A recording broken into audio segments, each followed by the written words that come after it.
Wa yuqimus sholata, mendirikan sholat. Orang bersyahadat tapi tidak melaksanakan sholat, bagaimana kisahnya orang tersebut? Lalu tidak bayar zakat. Nah ini Islamnya Islam bohongan nih. Sehingga ulama di dalam hal masalah meninggalkan sholat ini berbeda pendapat. Hati-hati, yang meninggalkan sholat dosa besar dan sangat besar. Dan ingat, yang namanya sholat, yang bisa melakukan sholat hanya manusia pilihan Allah. Biarpun orang itu keker, gagah perkasa, sehat, kuat, belum tentu dia bisa sholat 3 menit sholat duhur, belum tentu bisa. Lihat saja, na'udzubillah, ada orang gak bisa sholat, padahal dia kalau ngangkat semen berjam-jam bisa.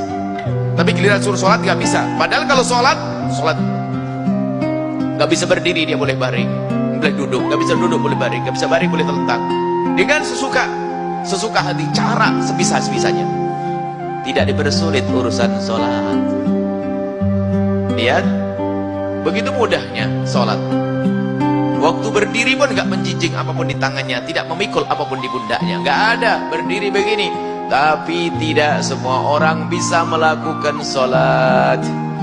Sebab yang diizinkan sholat oleh Allah, karena sholat itu mau menghadap kehadirat Allah subhanahu wa ta'ala. Dia akan menjadi orang yang sangat dekat kepada Allah dengan sujudnya.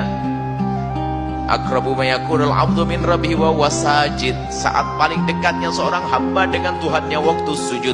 Allah enggak senang kalau hamba. Makanya kalau yang jarang sholat, karena Allah enggak senang dengan dia. Dan orang tidak bisa melakukan sujud 1 kali pun kecuali atas izin Allah. Berarti Anda masih diizinkan sujud, sholat, ketahuilah Anda masih dicintai oleh Allah. Allah senang hambaku sujud, menghambakan kepadaku, bertawaduk di hadapanku.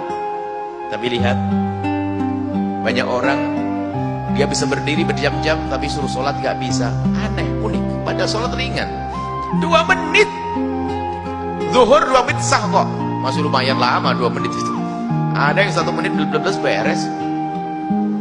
Tapi kenyataannya lihat, ada orang gak bisa. Kenapa? Karena Allah menghinakan orang tersebut. Maka hati-hati. Jika Anda termasuk orang yang mudah meninggalkan salat, hati, Allah jauh darimu, akan terhinakan. Dan juga jangan sampai ada di rumah kita 1 orang yang tidak sholat. Sebab jika ada di rumah kita 1 orang yang tidak sholat, akan dicabut rahmat dan rumah tersebut. Pembantumu adalah umat Nabi Muhammad, jangan sampai tidak diajari sholat, dosa. Hati-hati sholat.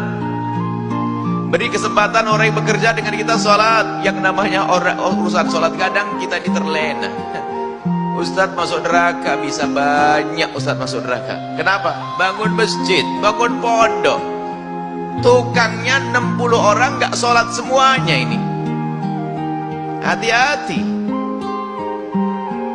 Jangan Anda berani ngurusi masjid kalau tiba-tiba tukangnya tidak Anda beri kesempatan untuk sholat, tidak ada ajari sholat. Dia akan ditanya oleh Allah, dimasukkan di neraka, dia protes, ya Allah, saya itu kerja di masjid, kiainya tidak pernah ngajarin saya sholat. Hati-hati. Alangkah banyaknya orang terlena. Yang dipikirkan adalah agar masjidnya cepat jadi, khawatir tidak ikhlas ustaz tersebut. Kenapa? Dia hanya pengen disebut bahwasanya masjidnya besar, bagus, lupa bahwasanya masjid itu untuk apa? Untuk ngajak orang dekat kepada Allah. Apakah tukangnya bukan manusia? Lah kok nggak diajak, berarti kita sudah lupa. Mungkin waktu bangun masjid impiannya bukan ridho Allah, impiannya adalah saya ingin menjadi panitia tersukses. Bangun pondok pun juga sama seperti itu. Ingat, semua yang bekerja harus sholat. Jangan sampai ada yang tidak sholat. Beri waktu, istirahatnya ditambah 10 menit. Beri waktu. Punya karyawan 2 tidak sholat semuanya, Masya Allah. Lah kok daftar masuk neraka? Mending gak usah pakai karyawan, kerja sendiri. Karyawan 2 itu 2 karyawan. Kalau 1000 karyawan, wah dalam banget tuh nerakanya.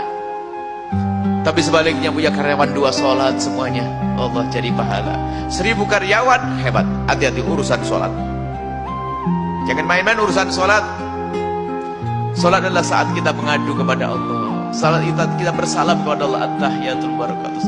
Assalamualaikum ayuhan nabi. Assalamualaikum. Asyhadu an la ilaha illallah. At-tahiyatul barakatuh kan salam kepada Allah. Makanya kalau ada orang yang meninggalkan sholat, dosa besar.